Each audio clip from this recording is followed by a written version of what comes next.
Smart Generation, apa kabar kalian semua? Berjumpa kembali dengan video pembelajaran Primagama. Perkenalkan, nama kakak Aryani Astuti, instruktur Smart kelas 6 tematik.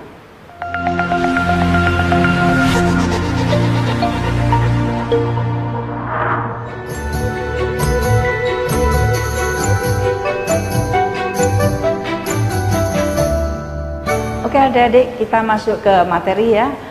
Materi pertama yaitu kita bahasa Indonesia. Nanti kita belajar tentang KD 37. Nah, demikian, ini adalah soalnya. Perputaran bumi dan akibatnya. Bumi kita berputar membentuk lingkaran 360 derajat dan membutuhkan waktu 24 jam untuk satu kali putaran. Apa akibat perputaran tersebut? Untuk mengetahuinya, kita harus mengamati bola dunia atau peta dunia serta garis yang ada di dalamnya. Garis tersebut adalah garis lintang atau paralel dan garis bujur atau meridian. Garis lintang adalah garis horizontal yang melingkari garis bumi. Garis lintang dibedakan menjadi dua, yaitu lintang utara dan lintang selatan. Garis lintang itu digunakan sebagai pedoman pembagian wilayah iklim. Garis bujur adalah garis khayal membujur yang membelah bumi menjadi belahan barat dan timur. Garis bujur yang terletak di belahan barat disebut bujur barat, sedangkan yang terletak di bagian timur disebut bujur timur. Garis bujur digunakan untuk pedoman pembagian wilayah waktu. Garis bujur barat dan garis bujur timur terhimpit di garis 0 derajat Greenwich. Saat berotasi 1 derajat, bumi membutuhkan waktu 4 menit. Berdasarkan perhitungan itulah, setiap tempat di muka bumi yang mempunyai selisih garis bujur 15 derajat akan mempunyai perbedaan waktu 1 jam. Nah, setelah kita membaca bacaan tersebut, apa yang menjadi topik bacaan di atas? Karena tadi kita membicarakan tentang bumi, berarti untuk jawabannya, untuk yang C dan D jelas salah ya. Nah, yang kita bicarakan adalah rotasi bumi, yaitu bumi berputar pada porosnya. Untuk selanjutnya, nomor 2. Apa kata rotasi pada bacaan di atas? Nah, rotasi pada bacaan di atas adalah perputaran bumi pada porosnya. Karena kalau perputaran bulan mengelilingi bumi itu adalah rotasi bulan ya. Kemudian kalau perputaran bumi mengelilingi matahari itu disebut revolusi matahari. Nah, jadi jawabannya adalah yang A. Untuk selanjutnya, nah dalam teks ini kita akan mencari informasinya ya.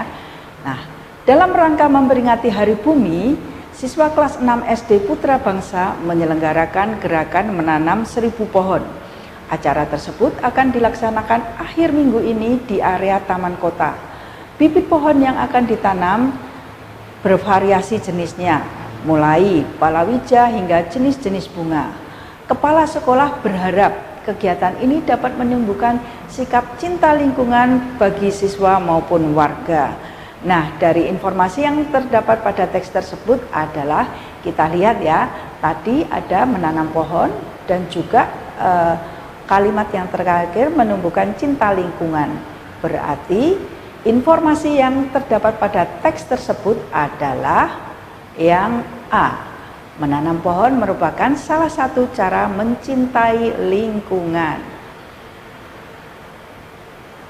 Untuk yang selanjutnya, perputaran bumi mengelilingi matahari itu disebut revolusi bumi, dan perputaran bulan mengelilingi bumi disebut revolusi bulan.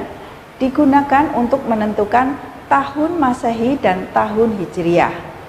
Sistem penanggalan Masehi ditentukan berdasarkan kala revolusi bumi. Sistem penanggalan Hijriah berdasarkan kala revolusi bulan. Kala revolusi bumi adalah 365 1/4 hari. Kala revolusi bulan adalah 29,5 hari. Sehingga jumlah hari dalam satu tahun 354 hari.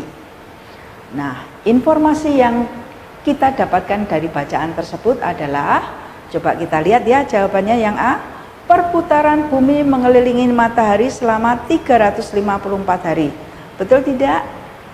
Tidak ya, karena yang mengelilingi selama 354 hari adalah bulan. Kemudian kita lihat yang B. Sistem penanggalan Masehi ditentukan berdasarkan kala revolusi bumi. Kita lihat tadi bacaan di kalimat yang kedua. Sistem penanggalan Masehi ditentukan berdasarkan kala revolusi bumi. Nah, inilah jawabannya. Oke, kemudian untuk yang C dan D jelas salah ya. Oke, kita lanjut. Setelah kita tadi belajar bahasa Indonesia, kita lanjutkan dengan belajar ilmu pengetahuan alam. Nah, di sini saya akan menjelaskan tentang peristiwa rotasi dan revolusi bumi serta terjadinya gerhana bulan dan gerhana matahari. Nah, untuk lebih jelasnya kita ke soal dulu ya. Perputaran bumi pada porosnya disebut rotasi bumi. Rotasi bumi ini mengakibatkan seolah-olah matahari bergerak dari timur ke barat, terbit dari timur dan tenggelam di barat. Peristiwa ini dinamakan yang A, gerak semu, B, gerak matahari, C, gerak bulan, dan D, gerak rotasi. Nah, karena yang sebenarnya bergerak adalah bumi, seolah-olah kita mataharinya terbit dari timur ke arah barat, padahal yang bergerak adalah buminya, maka jawabannya peristiwa ini dinamakan gerak semu. Kita lanjut. Nah, bumi berputar pada porosnya atau yang disebut dengan rotasi bumi. Peredaran bumi mengelilingi sumbunya tidak akan terasa karena adanya gaya gravitasi. Akibat dari rotasi bumi adalah, kalau yang A perubahan fase-fase bulan. Bulan iya enggak? Bukan ya, karena fase-fase bulan disebabkan oleh bulan itu sendiri. Kemudian yang B, gerak semu tahunan matahari. Yang C, pergantian siang dan malam, dan D, perubahan musim. Berarti jawabannya adalah yang C, pergantian siang dan malam. Perhatikan peristiwa berikut. 1. Bentuk bumi pepat di kutub dan menggembung di bagian khatulistiwa. 2. Matahari seakan-akan bergeser dari utara ke selatan khatulistiwa. Yang ketiga, matahari seakan-akan terbit dari timur dan terbenam di barat. Yang keempat, perbedaan waktu antar daerah di bumi. Yang kelima, pergantian musim di belahan bumi utara dan selatan. Peristiwa yang terjadi akibat revolusi bumi adalah yang pertama, 1, bentuk bumi pepat di kutub dan mengembung di bagian khatulistiwa. Betul ya? Oke, betul. Kita ambil, kita keep dulu. Yang kedua, matahari seakan-akan bergeser dari utara ke selatan khatulistiwa. Tidak ya? Oke, kita silang, kita hilangkan. Yang ketiga, matahari seakan-akan terbit dari timur dan terbenam di barat. Nah, ini yang disebut gerak semu matahari tadi. Berarti kita ambil. Yang keempat, perbedaan waktu antar daerah di bumi. Betul ya? Berarti jawabannya adalah yang B, 1, 3, dan 4. Nah, di sini soal selanjutnya yaitu tentang gerhana. Di layar terlihat adanya matahari, bumi, bulan itu satu garis lurus ya. Kemudian bulan itu berada di umbra. Berarti pada gambar di atas posisi bulan yang ditunjuk oleh huruf X adalah peristiwa gerhana B, gerhana bulan total. Kalau yang A, gerhana bulan sebagian itu ada di penumbra ya. Kemudian kalau gerhana bulan cincin itu tidak ada. Nah, inilah penjelasannya gerhana bulan ya. Gerhana bulan terjadi apabila posisi matahari, bulan, dan bumi pada garis lurus. Ya, ingat bulannya ada di tengah. Kemudian macam-macam gerhana bulan ada gerhana bulan total. Nah, itu bulan akan tepat berada pada daerah umbra. Kemudian yang kedua, gerhana bulan sebagian. Dan yang ketiga, gerhana bulan penumbra atau seluruh bagian bulan berada di bagian penumbra, sehingga bulan masih terlihat dengan warna yang suram. Nah, kalau gerhana matahari itu posisinya adalah matahari, bumi, dan bulan. Ingat, gerhana matahari posisinya bumi ada di tengah. Baiklah, kita lanjutkan ke materi ilmu pengetahuan sosial. Nah, di sini kita akan belajar KD 3.1, yaitu mengidentifikasi karakteristik geografis dan kehidupan sosial budaya, ekonomi, politik di wilayah ASEAN. Nah, ASEAN itu berdiri pada tanggal 8 Agustus 1967, dibentuk oleh 5 negara, yaitu negara kita sendiri adalah Indonesia, kemudian Malaysia, Filipina, Singapura, Thailand. Dan ASEAN ini melalui penandatanganan deklarasi Bangkok. Sebenarnya untuk wakil-wakilnya dari Indonesia itu adalah Adam Malik, kemudian Malaysia itu Tun Abdul Razak, Filipina itu Francisco Ramos, kemudian Singapura S. Rajaratnam, Thailand Tanat Poman. Nah, itulah pendiri-pendirinya, wakil-wakilnya. Nah, kita lihat soalnya. Salah satu bentuk kerjasama dalam bidang kebudayaan yang dilakukan oleh negara anggota ASEAN adalah yang A, pengiriman TKI ke luar negeri, bukan ya. Yang B, pengiriman barang ke luar negeri, tidak juga ya. Kemudian yang C, pertukaran barang, ini juga bukan. Yang D, pertukaran pelajar. Nah, inilah jawabannya, yaitu yang D. Kita lanjut. Satu hal yang tidak menguntungkan dari letak strategis wilayah Indonesia adalah A, dikenal oleh bangsa-bangsa di seluruh dunia. B, iklimnya bagus dan tanahnya subur. C, kaya akan aneka ragam sumber daya alam. D, sering mendapat ancaman dan gangguan keamanan. Lihat, satu hal yang tidak menguntungkan. Berarti yang tidak menguntungkan adalah yang D, sering mendapat ancaman dan gangguan keamanan. Kita lanjutkan. Nah, perdagangan bebas ASEAN itu AFTA, itu adalah mempunyai arti yang A, perdagangan dengan menambah beban pajak antara anggota-anggota. Betul tidak menambah beban? Tidak ya.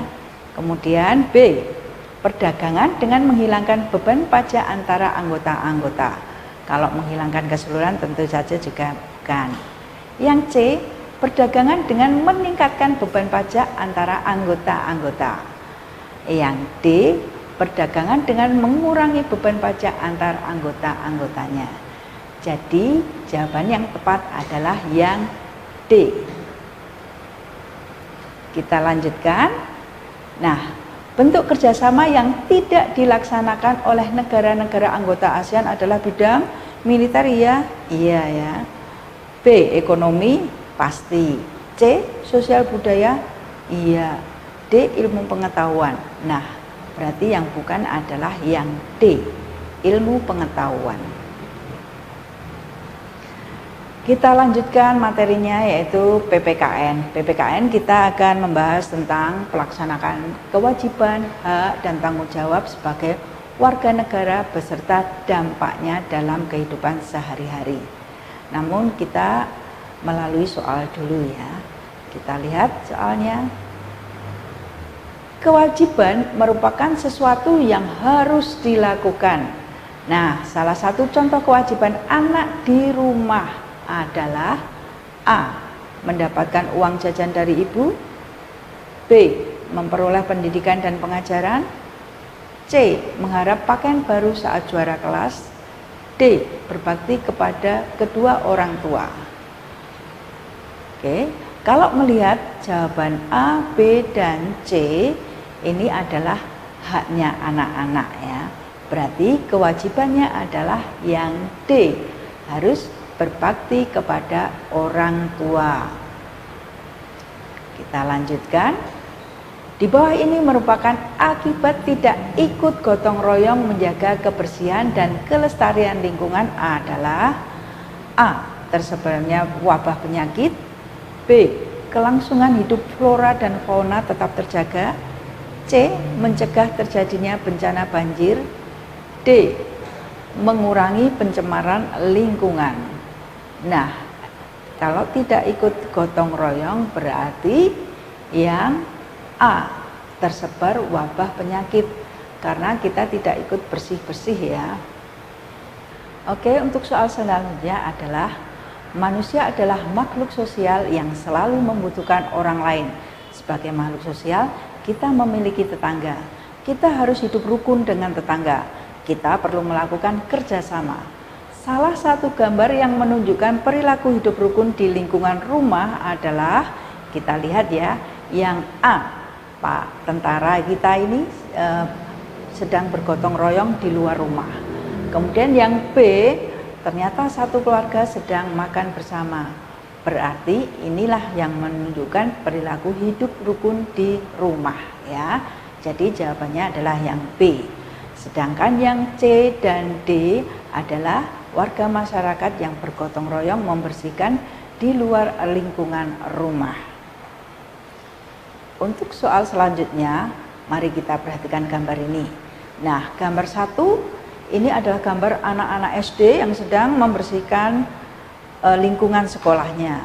Kemudian yang gambar 2 tentang sebuah keluarga yang saling menyayangi dan mencintai. Kemudian yang gambar ketiga adalah gambar masyarakat sedang bergotong royong di lingkungan rumah. Kalau kita lihat ini adalah sebuah perumahan ya. Kemudian gambar yang keempat adalah gambar tentang siswa SMP yang sedang membersihkan masjid atau di lingkungannya ya. Pertanyaannya, berdasarkan gambar di atas yang menunjukkan salah satu contoh pelaksanaan kewajiban di lingkungan masyarakat, yaitu berarti di gambar berapa? Di gambar yang 3. Nah, berarti jawabannya adalah C. Demikian adik-adik Smart Generation penjelasan mengenai tema 8 Bumiku. Semoga bermanfaat untuk kalian semua. Sampai berjumpa di video pembelajaran selanjutnya. Jangan lupa subscribe channel YouTube kita dan bunyikan lonceng agar tetap update di video kita. Primagama siap, Primagama smart, Primagama terdepan dalam prestasi.